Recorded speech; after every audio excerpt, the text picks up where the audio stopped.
Okay, so now you see America moving from the first phase to the second phase. You see Europe moving from the second phase to the third phase. And you see the last phase.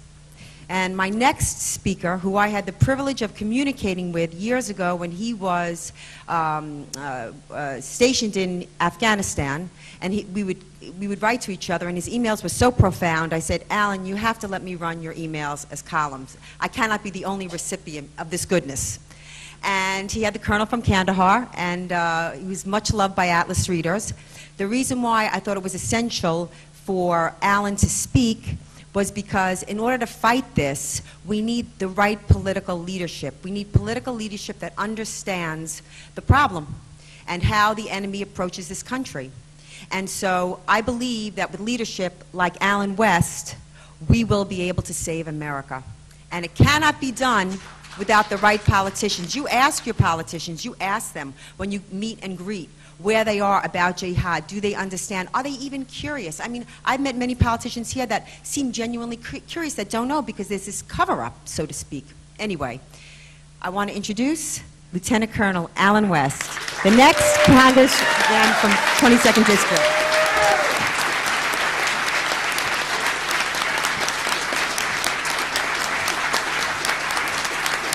Thank you. Thank you very much, and Pamela, thanks so much for that introduction. Robert, it's great to be here with you all today. And I just want to tell you one thing. If the truth has just become hate speech, well, you might as well lock me up because I'm not shutting up.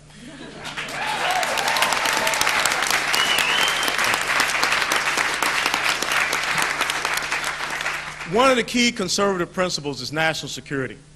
And the fact that we are here and we're now talking about this issue, this is one of the things that the American people look to conservative, principled leadership to do, which is to protect them. And if we do not stand up in this great convention that we're having here right now and profess who we are and that we understand this situation, this issue, the American people will turn away from us. You have to hold the conservative leaders that you see here this weekend accountable to do the things to protect you. Now, let me explain some things, because I've been sitting back here listening. I'm sick and tired of people saying war on terror. There's no such thing as war on terror. In World War II, how smart would it have been if the United States of America said that they were at war with the Blitzkrieg, or if they were at war with the kamikaze? A nation does not go to war against a tactic. Just the same way. When you sit around and you see our strategic level leaders here in Washington, D.C., go on all the Sunday pundit shows, and they talk about how great it is that we're directing drone attacks. If you think back to what happened in Vietnam, when LBJ was doing bombing approval right here out of the White House, that's not what a strategic level thinker is supposed to be doing. That's not strategic perspective. A nation goes to war against an ideology. And that's what we've been talking about here today. We've been talking about the fact that we are against something that is a totalitarian, theocratic, political ideology, and it is called Islam.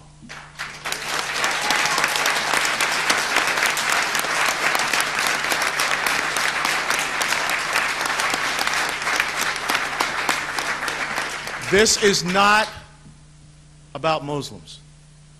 Because just the same as in Nazi Germany, not every German was a Nazi.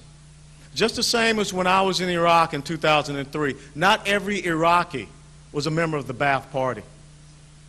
What I am talking about here is an ideology that has existed since 622 AD, since the 7th century. It got started with a thing called the Nakla Raid, which was after Muhammad made his hijrah, leaving Mecca, going out to Medina. It has been violent ever since. It has confronted Western civilization, and this is just another chapter in the long book that they are writing to conquer each and every one of us. And now is our time. Just as our forefathers had to stand and turn these enemies back, we must now stand and turn these enemies back. And today,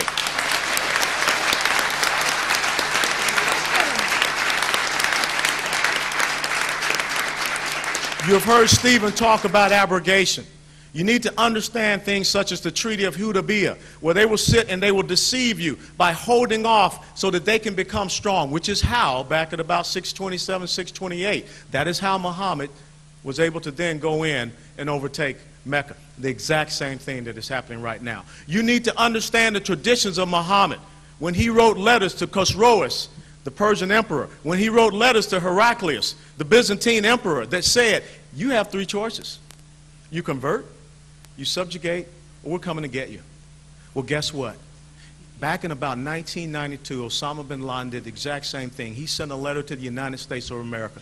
Later on, in about 2005 or 2006, Mahmoud Ahmadinejad did the exact same thing. He sent a letter to the American people and to President Bush. We are already in a declared war, and if we do not have the type of leadership that can understand that can study this enemy, this adversary, we're on the road to perdition right now in this great country. We need to understand, as everyone here has sat and told you, stood and told you, Sharia law is incompatible with who we are in Western civilization, and definitely who we are and stand for in the United States of America. It is not about freedom. It is not about liberty. It is not about protecting human rights or women's rights. It is about what Islam says. The word means submission. And I don't know about you all here. I'm not living as a dhimmi. I'm not living and subject to any other type of ideology except for that which is written in the Constitution of these great United States of America.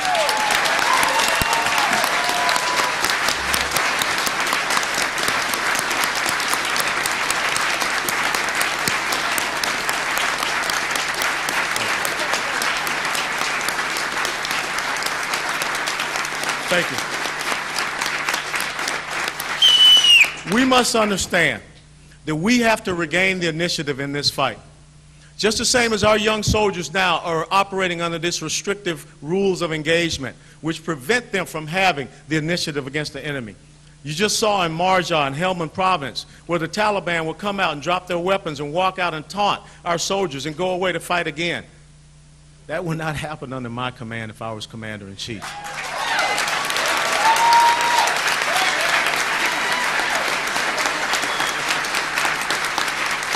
And just the same, we need to develop the right type of strategic level rule of engagement, because our constitutional rights should not be afforded to illegal enemy combatants as stated in the Geneva Convention.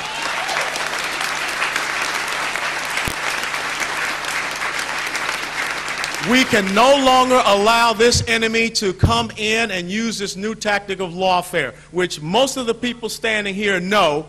That is how they continue to try to get you to shut up. We should be going after them, not allowing them to use our legal system, and I'll be damned any lawyer that will stand up and prosecute a United States citizen to take away their freedom of speech. They are not my brother. They are not my sister. They need to pack up and leave this country.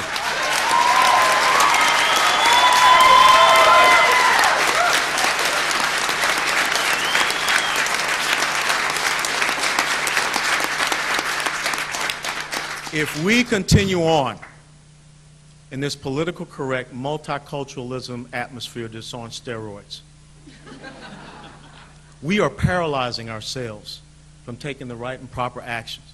We see what is happening in Sudan. We see what is happening in Austria. We know about Geert Wilders in the Netherlands. We know what's happening in Denmark. Trend analysis is what we called it. There's nothing wrong with it. And for those of y'all here that are in the media, stop calling it profiling. It's about identifying the enemy and what they're doing and going after them. When I was a commander in Iraq, I knew that young men on dirt bikes were coming out of the groves to lay out IEDs and attack us. I was not going to chase women in burqas in the middle of the night in their houses. It's trend analysis. Stop being politically correct. Stop allowing them to come into our country.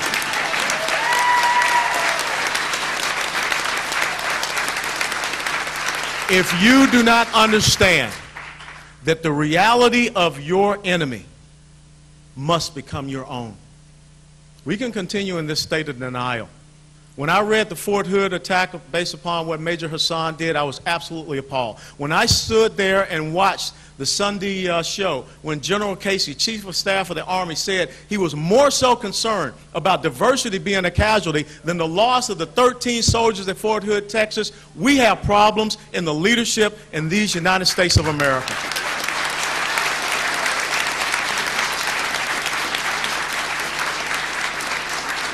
We must accept their reality. And the way ahead is so simple. You've got to get the right type of leadership in this country, because that's what it's about. We've got to get the right type of leadership across Europe. We've got to get the right type of leadership that will not be afraid. Members of the media, stop attacking Jews and Christians. Stop being afraid of this enemy. Show the same type of vehemence that you want against your fellow Americans, against them. Because let me tell you something, 30 to 40 years from now, if they're successful and they have control of this country, there will be no free media. There will be no free speech. There will be no freedom of expression. And guess what? You will have been complicit in this because you are too much of a coward to take a stand.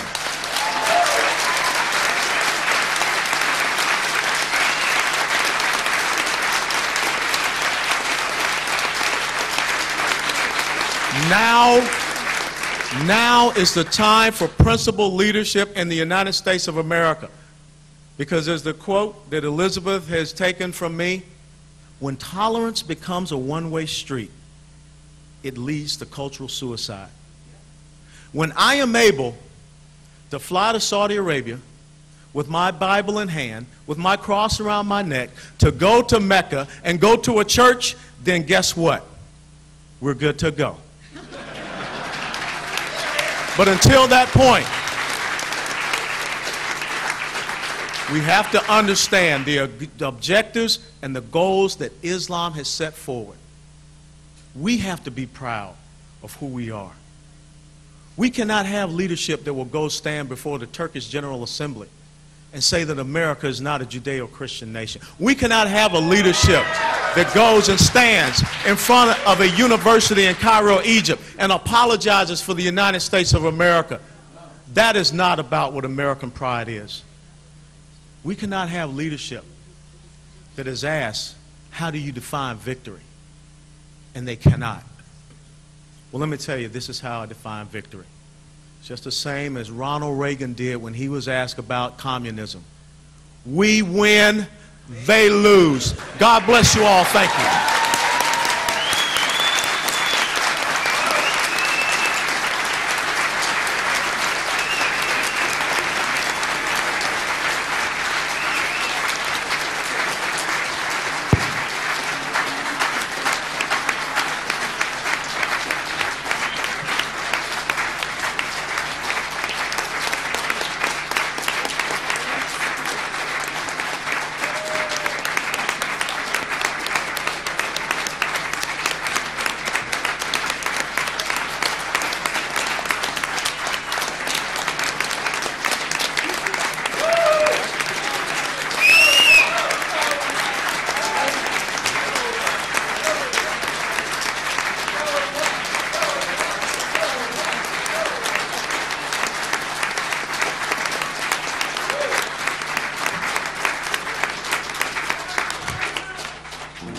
One of the things that Islamic law forbids is music. And so we're going to go out with a little bit of very forbidden, haram, patriotic music. But before that, this is from John David. Just a second. As you go out in the back, there is a table where you can find pins, U.S.-Israel flag pins, because Israel is on the front line of the global jihad. You can get, there are 2 books that are available there, The Majestic 12 and Muslim Mafia, and the authors are back there. Corral them, get them to sign them. And also, we would be very grateful for donations to the Freedom Defense Initiative, because who else is doing this? We are telling the truth about these things where it has to be told. We need your help to do this again. John David. Folks, thank you so much. And Atomic Jihad. Don't forget to go see Atomic Jihad on Saturday morning at 9 o'clock about Ahmadinejad and his jihad against the West. Nothing screams to me play live music than 2 hours of sober information on Islam. However, unless the song represents what's at stake. The song's called American Heart. They say our reputation needs a new coat of paint and a delicate melody. But I say I like the bruises, and a melody don't mean a thing if we don't have the strength to sing. And I won't be made to ever feel ashamed that I'm American made. I got American parts, I got American faith in America's heart. Go on, raise the flag, 'cause I got stars in my eyes. Oh, I'm in love with her, and I won't apologize.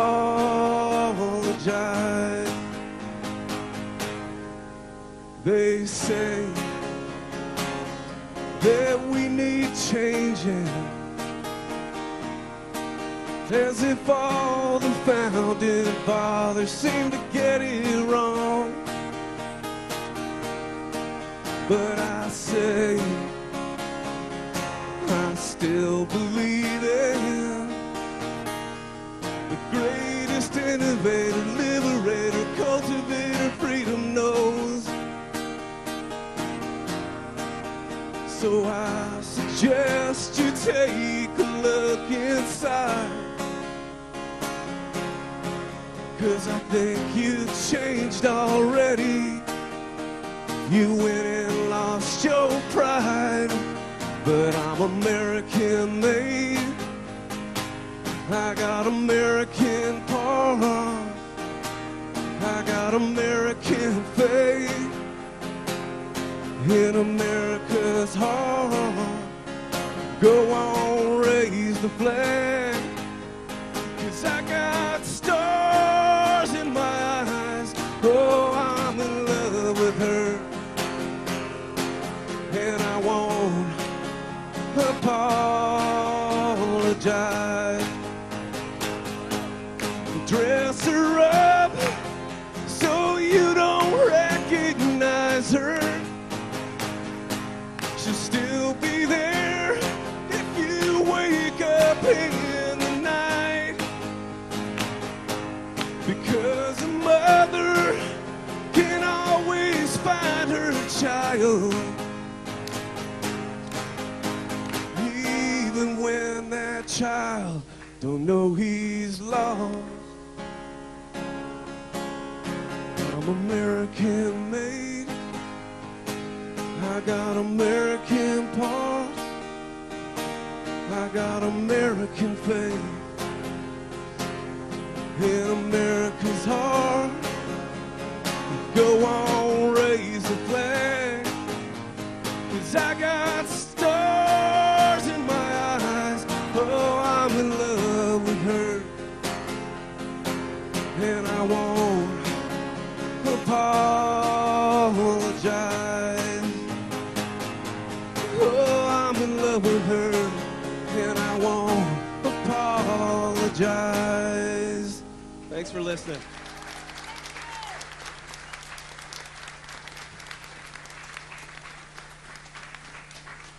Thank you all for coming.